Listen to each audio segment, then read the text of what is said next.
Right now, 12,000 feet above sea level, sits a single block of stone weighing over 660,000 pounds. That is the weight of a fully loaded Boeing 747, lifted, carved, and placed with millimeter precision by a civilization that supposedly didn't even have the wheel. This is not just a wall, it's an engineering paradox. At Sacsayhuamán, these 300-ton blocks are fitted together like a three-dimensional jigsaw puzzle. The fit is so tight that 5 centuries of earthquakes haven't been able to slide a single razor blade between them. But here is the detail that leaves modern structural engineers in total silence. When the Spanish built their superior structures on top of these walls, their buildings crumbled during tremors. The ancient foundations beneath, they didn't move an inch. Mainstream history tells us the Inca Empire, flourishing between 1400 and 1532 AD, built this using nothing but bronze chisels, hemp ropes, and sheer manpower.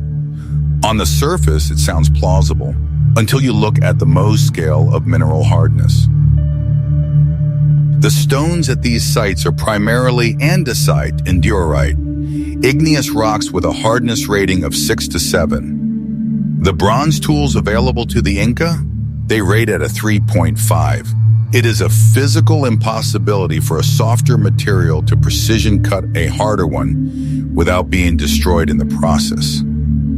Experimental archaeologists have tried to replicate these mirror-smooth surfaces using traditional methods. The result? Total failure. Not once has a multi-angled 100-ton block been successfully replicated using only the tools found in the archaeological record. Look at Sacsayhuamán again. These aren't simple bricks. Some blocks have over 20 precisely angled surfaces interlocking with their neighbors. This is ashlar masonry on steroids. To put this in perspective, the largest stones at Stonehenge are 25 tons. The heaviest blocks in the Great Pyramid are 80 tons. Peru's megaliths are nearly 4 times heavier, and their geometry is infinitely more complex. And then there's Ollantaytambo, 6 massive slabs of rose rhyolite standing on a steep mountainside. Each weighs 50 tons. To get them here, builders had to move them from a quarry 6 kilometers away, across a valley floor, over a river, and up a mountain. No cranes, no steel cables, just a mystery that remains etched in stone. For decades, we relied on what we could see, but new LiDAR technology, lasers that see through dense vegetation and soil, has revealed that these ruins are just the tip of the iceberg. Beneath the surface lie buried walls and geometric patterns that suggest a much larger, more sophisticated complex than we ever imagined.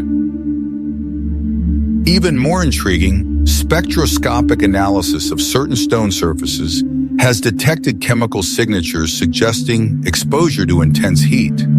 This points to the possibility of unknown thermal or chemical techniques used to soften or fracture the stone, methods that don't appear in any textbook. While we cannot definitively claim a lost technology was used, the physical evidence suggests a level of material science that we are only beginning to understand. This isn't just a Peruvian anomaly.